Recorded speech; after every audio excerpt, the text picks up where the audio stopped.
That's why I don't be going to them puppy parties.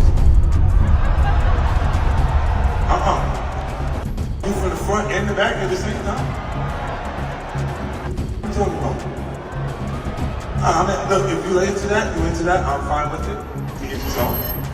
I'm just saying this ain't my mother. Alright. Like, it's uncomfortable. I think I belong in the girls' bathroom. I've heard Sean Combs is in fact from people who used to work in this company. I'm assuming I'm not had sex with Sean Combs. I've not spoken to Sean Combs. But based on those sources, I've heard he's in fact. This isn't gossip. This is the truth they've been hiding from you. Busta Rhymes, Diddy, 50 Cent, big names with dark secrets. We've all heard the rumors, but what if they're all real? Get ready, because we're about to expose the shocking, untold stories straight from the inside. If you think you know these stars, think again. The truth is about to drop, and it's going to blow your mind. For years, rumors have swirled about what really happens behind closed doors in the hip-hop elite. We've heard whispers about underground parties, wild celebrity feuds, and shocking betrayals. But until now, no one has dared to bring it all to light. That is, until a bold whistleblower stepped forward, Toni Newman, a former trans escort who's exposing the dark secrets of the industry. And she's not alone. Her explosive claims are backed by shocking new evidence, including a viral video that has everyone talking. So, what's the truth behind Diddy's infamous parties? And what role does Busta Rhymes play in all of this? Trust me, the answers will make you question everything you thought you knew about these stars.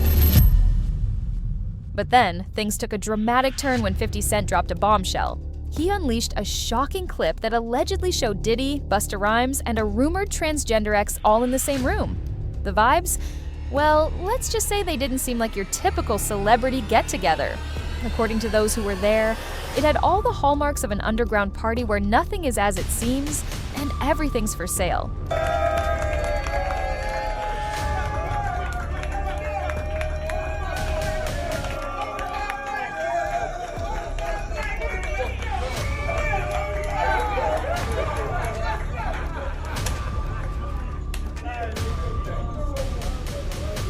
You might have laughed it off as just another one of 50's infamous jabs at Diddy, but what if it wasn't a joke after all? What if 50 was trying to warn us all along, revealing truths that no one dared speak out loud? Because it wasn't just this clip. No, the streets are talking about something far bigger, something darker. And at the center of it all is Busta Rhymes, a name that's now linked to some truly disturbing claims. He says things, he doesn't even know what he's saying is like fruity. You know what I'm saying? Like, he says something fabulous and he goes, yo, but me and you, we ain't party. Like, we need to party. What is he talking about? That's the kind of stuff that when people say that to me, I get a little uncomfortable. I get uncomfortable. Like, he said something to me one time, a long time ago, at Chris Lighty's wedding. He told me he'd take me shopping. I looked at him like, what'd you just say? Let me move, man, before I do something. You're gonna make me mess up the wedding. Oh, that's a nice gesture. Let me get out of no, dude, you take me. That's what a guy says to a girl. That's why I don't be going to them puppy parties. You from the front and the back at the same time? What you talking about? Look, if you into that, I'm fine with it. To get your own. I'm just saying this ain't my mother. Alright. Like, it's uncomfortable. I think I belong in the girls' bathroom. And it wasn't just 50 Cent who was calling things out. Toni Newman, a former trans escort and whistleblower, stepped up to expose a pattern she claims she's seen behind the glitzy lights of the industry. You see, Toni didn't just talk the talk, she had receipts. She was the first to call out Busta Rhymes, suggesting that he wasn't just a bystander at those infamous parties. He was playing host, and not just for any crowd.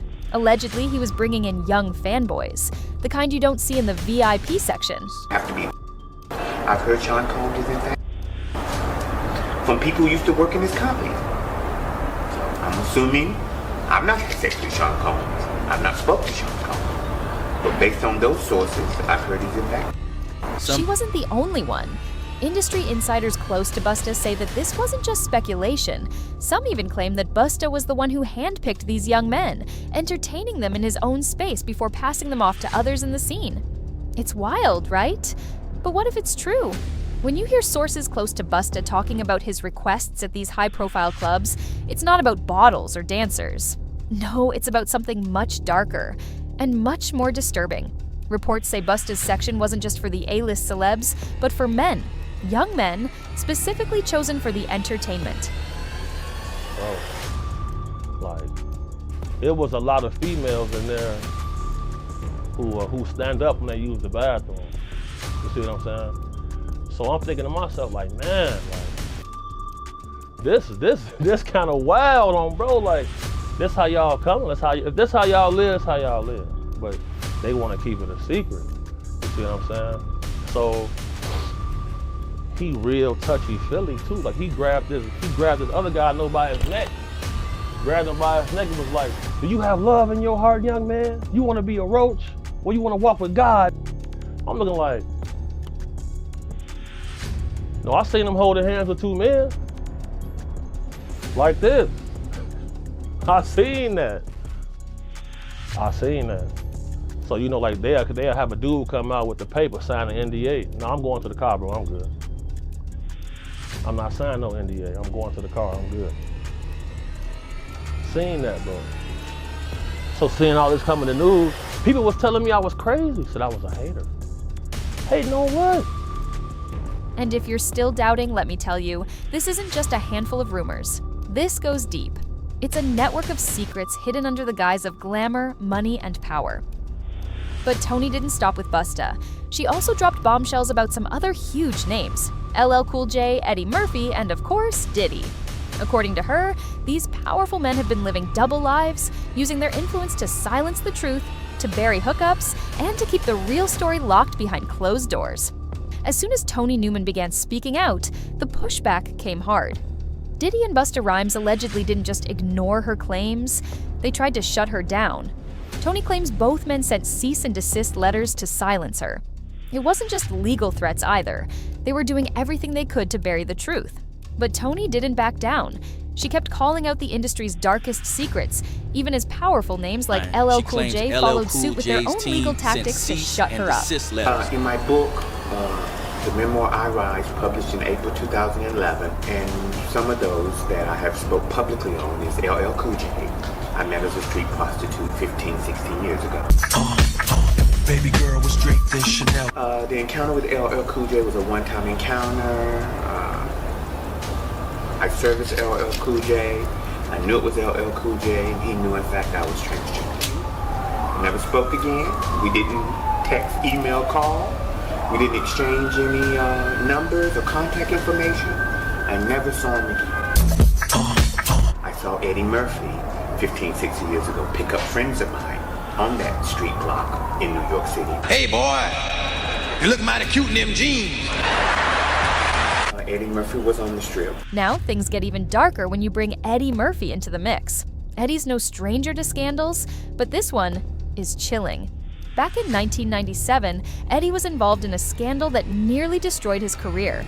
He was pulled over in West Hollywood late at night, and the police found him in a car with a 20-year-old transgender escort, Adesoni Shalomar Suli. Eddie claimed he was just trying to help someone out, but the timing and situation didn't add up. His wife and kids were out of town, and he was caught with someone he didn't even know was trans. The official story? Eddie said he was just being a good Samaritan, offering a ride to a distressed woman. But the questions about his sexuality lingered, especially when he was caught in such a compromising position. Eddie denied it, claiming he was just trying to help, but it made headlines for all the wrong reasons. And I'm not gay, and I'm not, and that's what's weird about this, to have your sexuality question and your moral fiber question and all that, when all I was doing was trying to be nice to somebody. Eddie Murphy tells E.T. that his wife and children were out of town, says he wanted something to read and went to a late-night newsstand. He stopped here and picked up the suspected transsexual at 4:45 in the morning. He says he thought he was aiding a distraught woman. Looks like a pretty Hawaiian girl in the corner crying. It looks like she was crying. She goes, "Oh, Eddie Murphy." She noticed him at the light. She recognized Eddie Murphy. Oh my God. So I go, "What are you doing? Why are you out here working the streets so late?" She goes, "Oh, I'm on my way home. Can you give me a ride home?" And then there's Orlando Brown. Yeah, the same one who's been clowned for years for his bizarre rants. But listen carefully, because he's been dropping some major clues about Busta Rhymes too. Orlando once claimed to have had a relationship with Busta Rhymes. At the time, people dismissed it as just another chaotic outburst. But now, looking back, the story doesn't seem so far-fetched, especially when we hear about the fanboys allegedly passed around by Busta and others in the industry. One chilling detail: Orlando said he had been with Busta. Some even speculate that Orlando was one of those young men allegedly used and discarded. It's a stark image when you consider how Busta has handled similar allegations in public, being aggressive or defensive whenever anyone brings up questions about his sexuality. You smashed him when it was a girl? I didn't smash anything. So how you know we that? made love. We made love. Who you made love with? Wow, Busta Rhymes. You just told me you seen Busta in the airport too. That motherfucker tried to act like he didn't know you. You smashed Drake? No, I never smashed. Oh, you made love to Drake. Now, let's talk about Busta Rhymes' public interactions, which have always raised eyebrows. In 2006, Busta was accused of throwing a homophobic slur at a male fan in a bar. Then, just a year later, he walked out of a radio interview the moment the topic of homophobia in hip-hop was brought up. He didn't even want to engage in the discussion. People at the time thought it was just him being uncomfortable. But when you look at everything going on now, it begs the question: if someone's this touchy about a topic, what are they really hiding? Then there's that infamous dinner party with Diddy, Busta, and Koi. The tension in the room was palpable.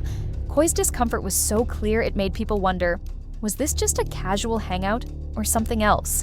When Busta taps Diddy on the shoulder in an almost intimate gesture, what's really going on? The internet has torn these videos apart, dissecting every moment.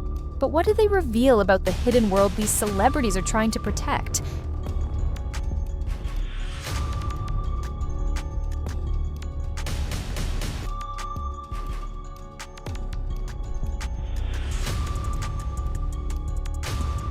Then there's the awkward moment with Jeremy, a much younger artist. In a video that's been resurfacing, we see Busta Rhymes leaning in real close to Jeremy. At one point, Busta even sniffs him, getting way too personal.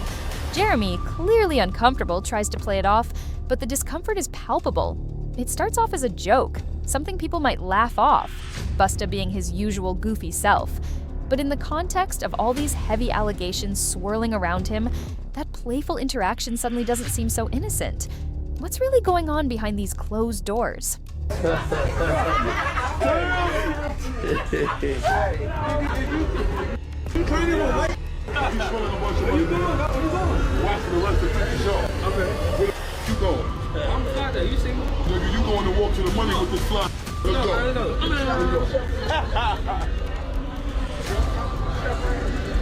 And right now, Busta Rhymes is nowhere to be found.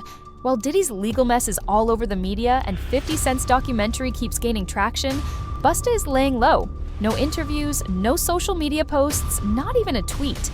People close to him are saying he's staying out of the mess. But what's really going on? Is he just hiding? Or is there something deeper he's trying to avoid? Meanwhile, 50 Cent is capitalizing on the moment. He's trolling hard, posting memes, cracking jokes, and hyping up his documentary titled Did He Do It? And get this, he already sold the rights to Netflix. This is no longer just about jokes and rumors. 50 Cent is building something much bigger. If he's sitting on real, unreleased footage from those infamous parties, this could be the bombshell that cracks the entire industry open. As the storm continues to build, one thing is clear: the truth is coming. 50 Cent's documentary is just the beginning. The industry's darkest secrets are about to be exposed to the world. But the question is, who will be left standing when it all comes out? Busta Rhymes and Diddy may be trying to keep their secrets buried, but the walls are closing in. Toni Newman's testimony, the leaked footage, and the relentless pursuit of the truth from people like 50 Cent, it's all adding up. What they thought was safe is no longer under wraps. The powerful men of this industry have been hiding behind their fame and fortune, but now it's all on the line. As more comes to light, one thing's for sure: this story isn't over yet. This is just the tip of the iceberg. So stay tuned, because the truth is going to break free, and it's going to change everything. If you're ready for more unfiltered stories and shocking revelations, hit that like button, subscribe, and make sure you tap that notification bell. You won't want to miss what comes next.